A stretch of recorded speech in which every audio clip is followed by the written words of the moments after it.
Bismillahirrahmanirrahim.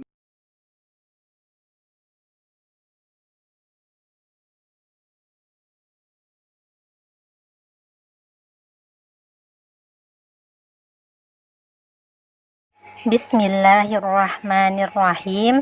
Assalamualaikum warahmatullahi wabarakatuh. Alhamdulillahi wassalatu wassalamu ala rasulillah wa ala alihi wa sahbihi ajma'in, amma ba'd. Kaifahalukum?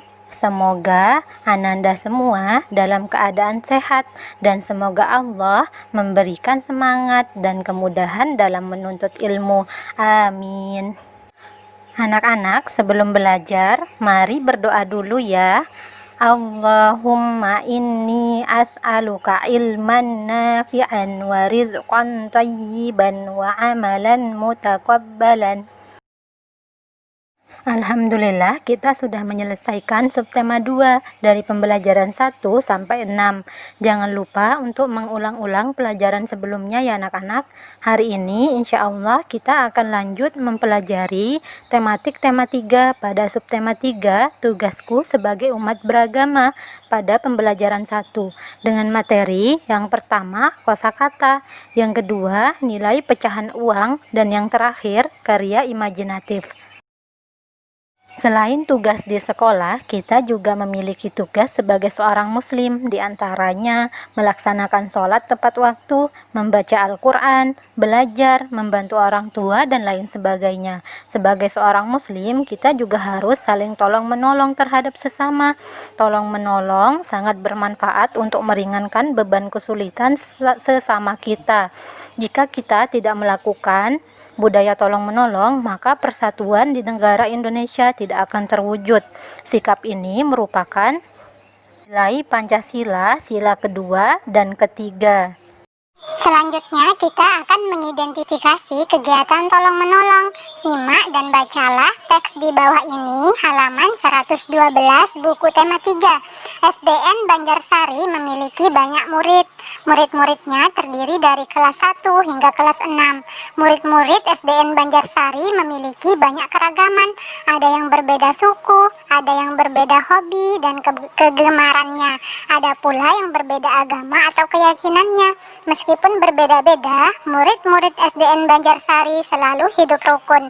Mereka saling menghargai dan tolong-menolong. Mereka sering menolong korban bencana alam. Mereka menyumbangkan pakaian dan peralatan sekolah. Kebiasaan yang baik selalu diajarkan oleh bapak dan ibu guru di sekolah. Kebiasaan baik akan membentuk karakter anak yang baik. Perhatikanlah gambar berikut, halaman 113 buku tema 3. Pilihlah salah satu gambar lalu ceritakan secara lisan tentang gambar tersebut. Kalian bisa menuliskan contoh cerita dari gambar yang kalian pilih. Nah, di sini Ustazah punya contoh cerita gambar pertama.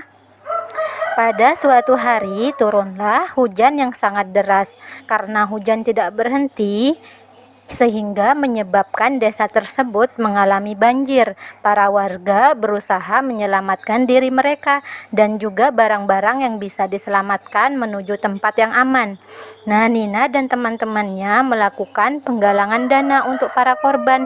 Mereka ingin menolong korban bencana banjir. Tadi merupakan contoh cerita gambar pertama. Nah, kalian juga bisa menuliskan cerita yang lain ya anak-anak. Selanjutnya, kita akan menulis kalimat berdasarkan kosakata. Tuliskan arti dari kosakata di bawah ini, lalu buatlah kalimat yang baik dan benar dengan kosakata tersebut. Nah, yang pertama ada sumbangan. Arti sumbangan berdasarkan Kamus Besar Bahasa Indonesia adalah pemberian sebagai bantuan. Contoh kalimatnya, Pak RT menyerahkan sumbangan kepada korban banjir. Yang kedua, pengungsi. Arti menurut Kamus Besar Bahasa Indonesia yaitu orang yang mengungsi. Contoh kalimatnya, para pengungsi melaksanakan sholat berjamaah. Nah, yang ketiga, bencana alam. Bencana alam menurut Kamus Besar Bahasa Indonesia yaitu bencana yang disebabkan oleh alam, seperti gempa bumi, angin besar, dan banjir. Contoh kalimat, para siswa mengadakan penggalangan bantuan untuk korban bencana alam. Yang keempat, peduli. Peduli menurut Kamus Besar Bahasa Indonesia yaitu mengindahkan, memperhatikan, dan menghiraukan. Contoh kalimat, tingkatkan rasa pedulimu dengan menolong sesama. Yang terakhir, tolong menolong. Tolong menolong menurut Kamus Besar Bahasa Indonesia yaitu saling menolong. Contoh kalimat, dalam kehidupan sehari-hari harus saling tolong menolong terhadap sesama. Selanjutnya, kita akan mempelajari nilai mata uang rupiah. Banyak cara yang bisa dilakukan untuk membantu sesama yang tertimpa musibah. Salah satunya dengan mengumpulkan sumbangan berupa uang. Uang hasil sumbangan dapat berupa uang pecahan ataupun kertas. Nina dan teman-temannya mengelompokkan mata uang satu persatu. Uang pecahan logam dikumpulkan bersama uang pecahan logam. Uang kertas dikumpulkan bersama uang kertas lainnya. Mata uang pecahan pun dipisah-pisah menurut nilainya. Mata uang kertas juga dipisah-pisahkan menurut nilainya. Nah, sekarang kita akan mengelompokkan mata uang. Lihatlah kumpulan uang logam dan kertas berikut. Coba pilah-pilahkan menurut jenis mata uang pecahan atau kertas. Kemudian kelompokkan menurut nilai mata uangnya. Di sini terdapat pecahan uang logam 100-an, 200-an, 500-an, dan uang kertas 1000-an, 2000-an, dan 5000-an. Nah, selanjutnya kita kelompokkan berdasarkan nilainya. Uang logam 100-an dikelompokkan dengan uang logam Rp100. Begitu pula dengan uang logam Rp200 dan uang logam Rp500. Uang kertas 1000-an dikelompokkan dengan uang kertas Rp1000. Begitu pula dengan uang kertas Rp2000 dan Rp5000. Mengurutkan nilai mata uang. Mata uang memiliki nilai yang berbeda-beda. Mata uang dapat diurutkan berdasarkan nilainya. Amatilah beberapa kumpulan nilai mata uang rupiah berikut. Nomor 1. Urutkan dari jumlah nilai mata uang yang terkecil hingga terbesar. Nah, anak-anak, sebelum diurutkan, kita hitung dulu ya. Bagian A jumlahnya berapa anak-anak? Ya, bagian A berjumlah Rp9.500, sedangkan bagian B Rp3.800, yang bagian C Rp6.800.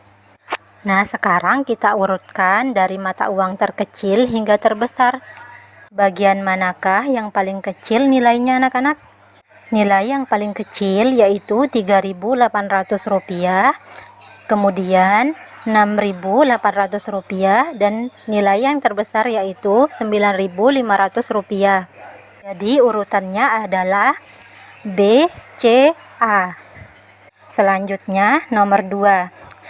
Urutkan dari jumlah nilai mata uang terbesar hingga terkecil.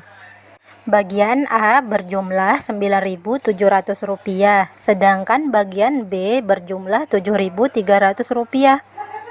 Nah, sekarang kita urutkan dari nilai mata uang yang terbesar, yaitu bagian A Rp9.700.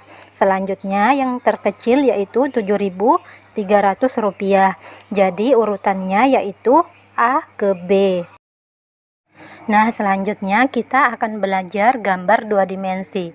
Gambar dua dimensi adalah gambar yang memiliki dua sisi, yaitu panjang dan lebar, yang dapat dinikmati dari satu arah saja, yaitu dari depan.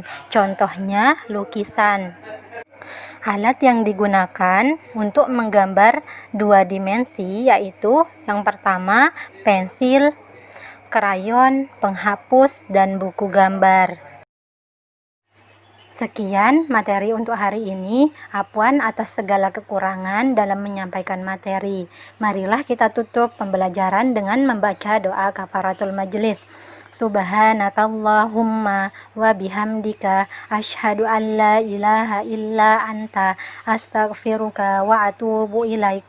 Jazakumullahu khairan wa barakallahu fikum. Wassalamualaikum warahmatullahi wabarakatuh.